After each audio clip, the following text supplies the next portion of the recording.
Friends, ഞാനിന്ന് വന്നിരിക്കുന്നത്, നിങ്ങൾ ത്രില്ലർ സിനിമ ഇഷ്ടപ്പെടുന്ന ഒരാളാണോ? അങ്ങനെയാണെന്നുണ്ടെങ്കിൽ ഞാനൊരു സിനിമ പറഞ്ഞു തരാം. അപ്പോൾ മിക്കവാറും ആൾക്കാർ ഇത് കണ്ടു കാണുമെന്ന് തോന്നുന്നു. അപ്പോൾ പ്രൈമിൽ വന്നിട്ടുള്ളൊരു സിനിമയാണ് ഹിറ്റ് കേസ് എന്ന് പറഞ്ഞൊരു സിനിമ. ഹിറ്റ് കേസ് 1ഉം 2ഉം അടുത്ത 3 ഇതാ ഇപ്പോൾ ഇറങ്ങാൻ പോകുന്നെന്ന് തോന്നുന്നു. അതെ, ഷൂട്ടിംഗ് പ്രോഗ്രസ് ആണോ എന്നറിയില്ല. അതിൽ നാനിയാണ് അതിലെ നായകൻ. അപ്പോൾ ഫസ്റ്റ് പാർട്ടിൽ ഒരാളായിരുന്നു, സെക്കൻഡ് പാർട്ടിൽ വേറൊരാളാണ്, തേർഡ് പാർട്ടിൽ വേറൊരാളാണ്. അപ്പോൾ എന്താണ്, അതൊരു സസ്പെൻസ് ക്രൈം ത്രില്ലർ മൂവിയാണ്. അടിപൊളി മൂവിയാണ്.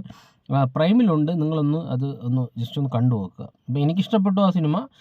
ഒരു എന്താണ്, ഈ ഒരു ജോണറിലുള്ളൊരു സിനിമ സാധാരണ എനിക്ക് താല്പര്യം ആയതുകൊണ്ട് തന്നെ നമുക്ക് ഈ ഓസിലറും അതെല്ലാം ആ ഒരു കണ്ട ഒരു തോട്ട് പ്രോസസ്സിലാണെങ്കിൽ നമുക്ക് ഈ സിനിമ വളരെ ആസ്വദിച്ച് കാണാൻ പറ്റുന്ന സിനിമയാണ്.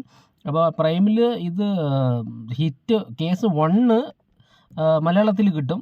പക്ഷേ 2 നമുക്ക് മലയാളത്തിൽ കിട്ടത്തില്ല. അത് തെലുങ്കിൽ തന്നെ കാണേണ്ടി വരും. പക്ഷേ തെലുങ്കിൽ കണ്ടാൽ നമുക്ക് കാര്യങ്ങളെല്ലാം നമുക്ക് ഏകദേശം ഇപ്പോൾ അവരുടെ ലാംഗ്വേജും കാര്യങ്ങളും എല്ലാം നമുക്ക് എന്താണ് റിലേറ്റ് ചെയ്യാൻ പറ്റുന്നുണ്ട്. ഒരുപാട് സിനിമകൾ കണ്ട് റിലേറ്റ് ചെയ്യാൻ പറ്റുന്നുണ്ട്. അപ്പം നിങ്ങൾ ഹിറ്റ് കേസ് 1ഉം 2ഉം കണ്ടിട്ട് നിങ്ങൾ കമൻറ്റ് ചെയ്യുക. അപ്പോൾ 3 അടിപൊളിയായിരിക്കും എന്ന് തോന്നുന്നു. 3 ഒരു നാനിയാണ്. അപ്പം ബാക്കി 2 എണ്ണത്തിലും 2 നടന്മാരും അടിപൊളിയായിരുന്നു. അപ്പം 3 അടിപൊളിയാണെന്ന് വിചാരിക്കുന്നു. ഓക്കെ, സോ നോക്ക്, നിങ്ങൾ ഈ സിനിമ കണ്ടിട്ട് കമൻറ്റ് ചെയ്യുക. Thank you.